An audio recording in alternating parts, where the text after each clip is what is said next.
Hello mga bebe ko! Welcome again to my YouTube channel. And for today's video, ituturo ko sa inyo kung paano magluto ng adobong atay balun-balunan. At nandito nga sa harapan ko ang mga sangkap na ating kakailanganin sa pagluluto nito. So itong atay balun-balunan natin is nalinisan ko na siya, then kinat ko siya. Yung atay natin, hinati ko. Ayan. Then yung ating balun-balunan is yung isang piraso, kinat ko siya sa 3 para manuot yung pag-adobo natin mamaya, manuot yung lasa sa balun-balunan natin. Then yung ating patatas, optional lang po ito, pwede po kayo maglagay at pwede rin pong hindi. Yung ating bawang sibuyas at luya. Then yung ating 1/2 cup of soy sauce. Then yung ating suka. Ang sukat po nito ay 2 tablespoon. Then yung ating asukal, optional din po. Pero naglalagay po kasi ako sa adobo kasi talagang nababalance niya yung alat nung ating adobo. Then yung ating paminta, white pepper po yan. Pero pwede rin po kayong gumamit nung nakasanayan nating paminta na kulay itim. Then yung ating tubig, ang sukat po ng ating tubig ay 200 ml. Then yung ating mantika at seasoning.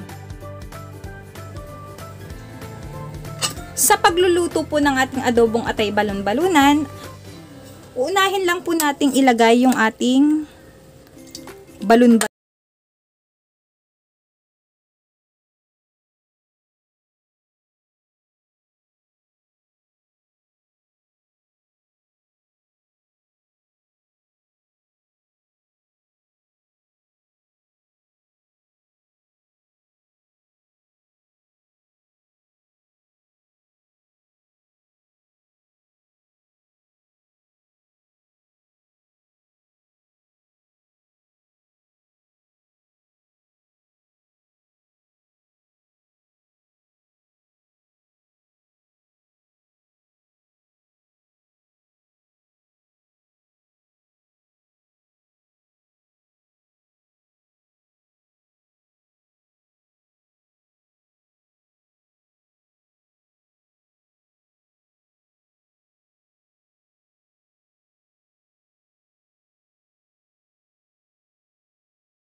Mantika na po yan. Yan po yung taba-taba sa balun-balunan.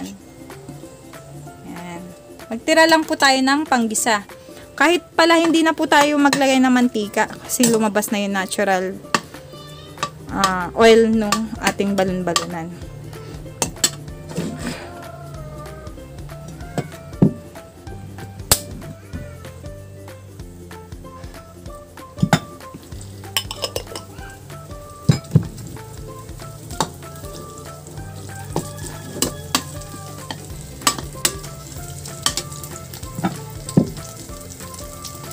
Meron pong nag-aadobo na hindi nila sinasama itong balun-balunan. Kasi sabi nila, hindi nila type yung lasa niya. Then, kasi wala naman po talaga siyang lasa, 'di ba? Lalo na kung inadobo mo lang siya ng basta lang adobo na pinagsama-sama mo. Pero pag ganito po yung ginawa nyo, pinakuluan nyo muna, then hinayaan yung mahibas yung tubig niya, then ganito po nga po, 'di ba? Lalabas na yung mantika niya. Ay, masarap po. Masarap po yung lasa niya. Kasi, kung mapapansin nyo po, medyo nag-brown na po yung ating balon-balunan. Yan, medyo nag-brown na po siya. So, naprito na po siya, kaya po mabango siya. At saka, kakaiba po yung hatid niyang sarap at linamnam dun sa ating lulutuing adobo.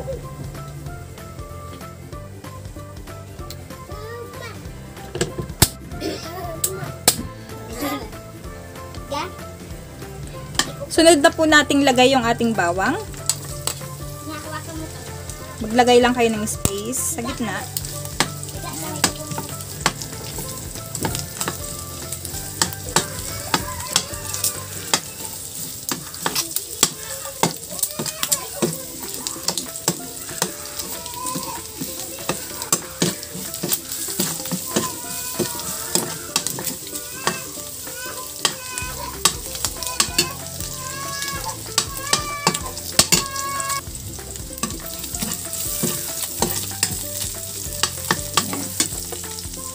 Low heat nyo lang po para po hindi masunog yung ating bawang.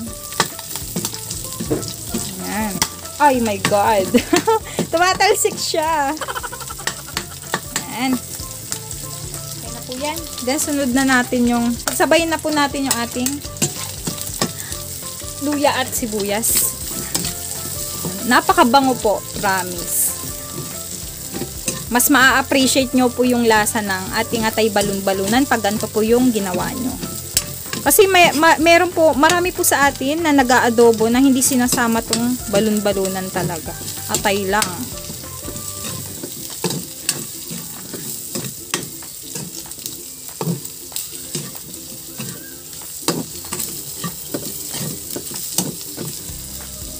And the reason why po kaya kinat ko siya ng yung isang piraso na balon-balunan, kinat ko sa 3 para po manuot po yung lasa. Maluot po yung lasa. At saka, ano po, mas masarap po kapag kinat mo siya sa maliliit. Yan. Okay na yan.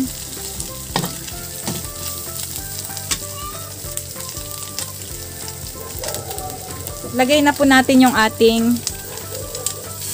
1/2 cup of soy sauce.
Takpan lang natin. Inuulit ko, low heat po tayo. Yan, after 10 minutes.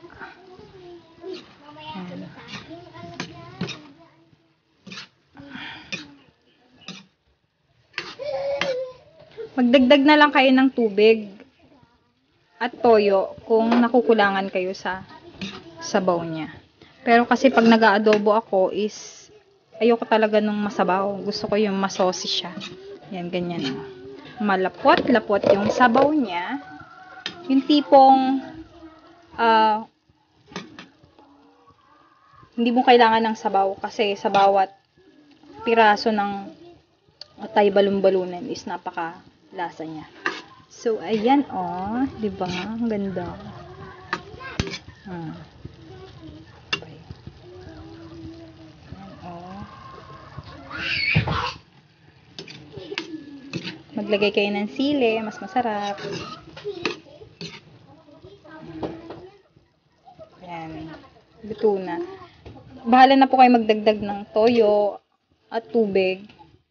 Kasi syempre, pag mas marami kang mailagay na toyo at tubig, mas maraming sauce ang mga gagawa nyo. Mas marami siyang sauce. Pero ako, yan. Sakto na yan. Ang sarap na rin po ng lasa niya. Salin na tayo.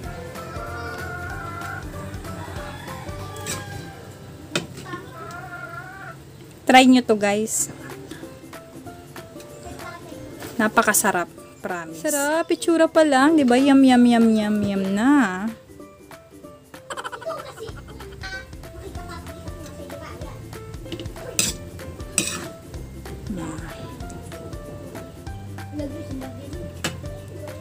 Yung process po ng pagluluto ko is ganun po ang gawin nyo para po mapatender nyo po yung ating balon-balunan. Napakasarap po. Tamang-tama yung alat niya, yung tamis niya, then yung asim. Yan, sarap ng kombinasyon. If you like this video, please like and share and subscribe, and please click the bell notification para updated ka po sa tuwing may bago akong upload na video.